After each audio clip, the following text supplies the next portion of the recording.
আসসালামু আলাইকুম। আপনারা যেখান থেকে আমার ভিডিওটি দেখেছেন, আশা করি আল্লাহর মধ্যে আপনারা অনেক ভালো আছেন। আলহামদুলিল্লাহ আমরাও অনেক ভালো আছি।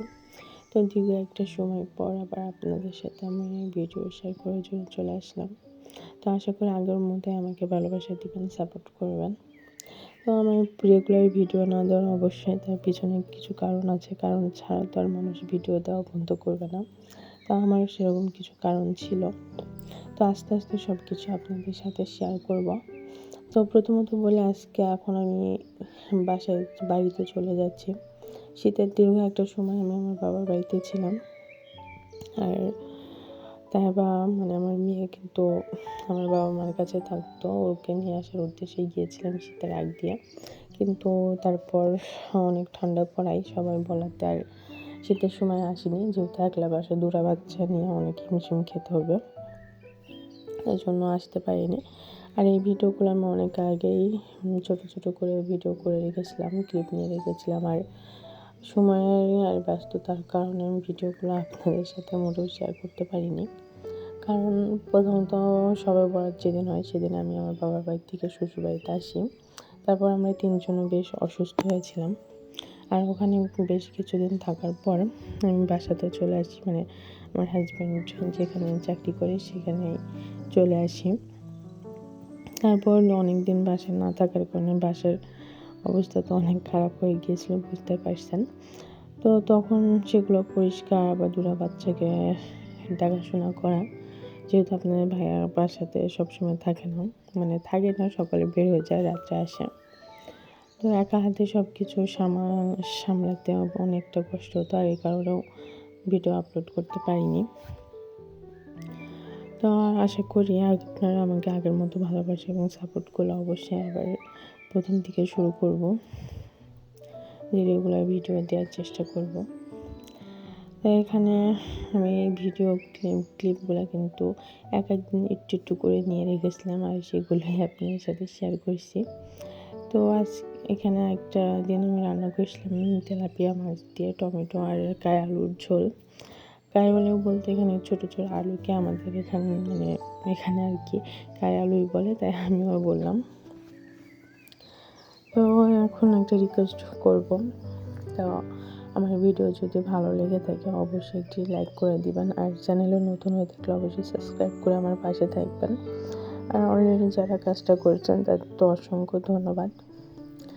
এখানে আমি কিছু বেগুন ভেজে নিচ্ছিলাম। রান্নাটা এমনভাবে করতাম আমি আর কি, যে খুব একটা সিম্পলের ভিতরে, যে বাচ্চারাও খেতে পারে আর আমাদেরও কোনো সমস্যা না হয়, এভাবে আসলে আমাকে রান্না করতে হতো। আর এখানে বেগুনটা ভেজে নিচ্ছি আমি। আর আপনাদের ভাইয়া যে কোনো ভাজি, শুধু বেগুন নয়, যে কোনো ভাজি খুব ডিপ কালার পছন্দ করে, একটু পোড়া পোড়া টাইপের, নাহলে নাকি তার ভালো লাগে না, কাঁচা গন্ধ লাগে। তো আমি বেগুনগুলো অনেক কড়া করে ভেজেছিলাম। আর এখানে যে রান্না করে নিচ্ছি, রান্নার কোনো গোছানো ছিল না, এক এক সময় এক রান্না একটু একটু করে করেছিলাম, এই আর অবস্থা। আসলে আমি সবসময় চাই যে রেগুলার ভিডিও আপলোড করব, কিন্তু আমার যখনই সমস্ত মন ঠিক করে নিই, ঠিক তখনই আমার সামনে একটা করে প্রবলেম এসে দাঁড়ায়, আর যার কারণে আমি কখনো ভিডিও আপলোড করতে পারি না। আর আমি শ্বশুরবাড়িতে যখন ছিলাম তখনও কোনো ভিডিও আমি কিন্তু তুলিনি, কারণ আমার শ্বশুরবাড়ির মানুষজনও জানে না যে আমি এভাবে ভিডিও করি আর কি। আর সকালবেলা ভোরবেলা উঠে আমি রান্না শুরু করতাম, আর সমস্ত কাজকাম করতে সকালের কফিটাও কিন্তু আমি দুপুরের মাঝামাঝি একটা টাইমে খেতাম, সকাল আর দুপুরের মাঝামাঝি। আর এখানে আপনাদের ভাইয়াকে আমি বলেছিলাম যে অনেক দিন বড়ই খাই না আমি, দেশি টক যে বড়িগুলো হয় সেগুলো, তো সে আমার জন্য এনে দিয়েছিল। বাট আলহামদুলিল্লাহ মাশাআল্লাহ ভালো ছিল বড়িটা, বাট আমি যেরকম খেতে চেয়েছিলাম, ছোটোবেলায় খেতাম, সেরকম দেশি টক বড়ি আমি আসলে পাইনি। যাই হোক, রাত্রে আপনার ভাই আমাকে ফোন করে বলেছিল যে ডাল রান্না করতে, পাতলা করে মসুরের, বেগুন ভাজার সাথে খাবে, আর অন্য কোনো বাড়িতে ঝামেলা করতে নিষেধ করেছিল। আর এই যে আমি রান্না করেছিলাম, আর আমার মেয়ে সে আমার কাছে এসে রান্নাঘরে পড়ছিল। আর ছেলে রায়ান সে তো ঘুমিয়ে গিয়েছিল, আর ওই খুবই দুষ্টামি করে, ওকে নিয়ে আমি কোনো কাজ আসলে করতে পারি না। তো এদিকে আমার রান্নাও হয়ে গিয়েছে। আর তাইবা ক্রিম কেক খেতে বেশ পছন্দ করে, বেশ না অনেক অনেক বেশি পছন্দ করে।